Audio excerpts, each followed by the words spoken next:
Hi, I'm Matt with Young Free Indiana, and I'm here with Janet Barger, who's going to be telling us a little bit about financial aid. Janet, thanks so much for being here today.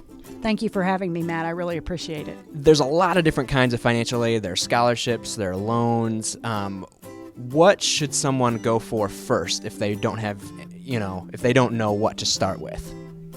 Well, I think scholarships would be a good place to start because that's free money. You don't have to pay that back, and there are scholarships available that you could get maybe based on your grade point average. How about your parent's employer may offer one?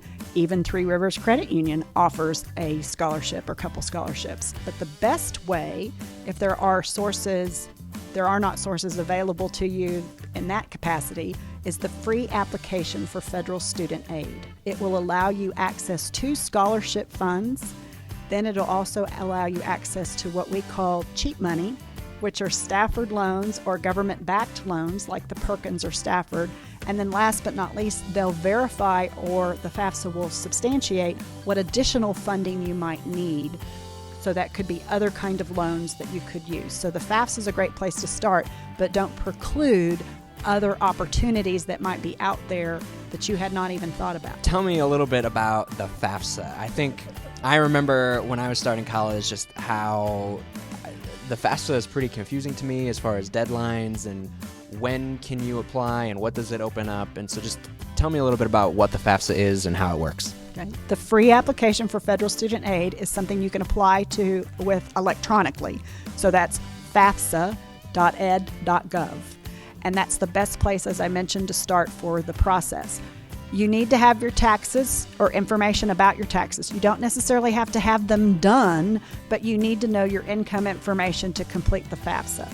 It's not as daunting as people say. It's not too late to do the FAFSA, even if you're looking at going to college for this upcoming academic year, 2012-2013, or any following year. The free application for federal student aid, you can begin applying in January of the upcoming academic year.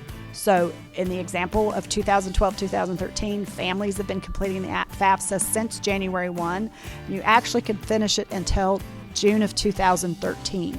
One of the most critical things, though, with deadlines is making sure that the university or college where you're wanting to attend, you meet their deadline, because they could have a financial aid deadline. So you want to make sure that your FAFSA is done so you can be considered for all the free money, cheap money, and determining the gap money that'll best facilitate paying for your college education. Gotcha. So there's really two different deadlines that people need to be paying attention to. There's the federal FAFSA deadline and then your college's deadline too. There's actually three. How about your state? The state may have funding available, and in the state of Indiana, the deadline is March 10th for 2012, so we've actually already passed that.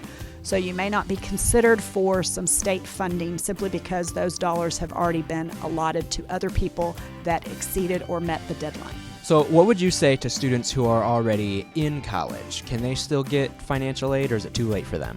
No, it's not too late. If they haven't completed the FAFSA, they could go ahead and complete that, and I would recommend that you do that every year, so freshman, sophomore, junior, senior year. If they're looking for some free money, a lot of times the university financial aid office actually has a book for upperclassmen scholarships. Don't preclude they don't want to preclude only freshmen or offer scholarships only to freshmen, so you don't want to keep yourself out of the... I can't get this out, sorry. Let's go back to book. The financial aid office probably has a book or notebook, or maybe even it's online, for upperclassmen's ability to borrow or apply for scholarships. So they might want to look at that. And don't preclude other avenues, as I mentioned previously, your parent's employer, the Rotary Club. I even have found out that Talbot's, the women's clothing store, offers scholarships. So don't assume, and it's always good to ask. If you could leave students with maybe one big takeaway with regards to financial aid, what would it be? The biggest takeaway is use the free application for federal student aid to define what available funds there are for your financial aid. Keep in mind, financial aid is any funding you get for education that could be free, non-borrowed. It could be low cost, like a government loan, or it could be gap funding. Three Rivers Credit Union offers a product to help pay for those funds that are not covered by the free and the cheap, by scholarships or like a Stafford government loan. So come to your credit union, Three Rivers Credit Union, and they will help you navigate through the process. Awesome. Janet, thanks so much for being here. I really appreciate it. Thank you, Matt. I appreciate the opportunity to do this. I'm Matt with Young and Free Indiana, signing out.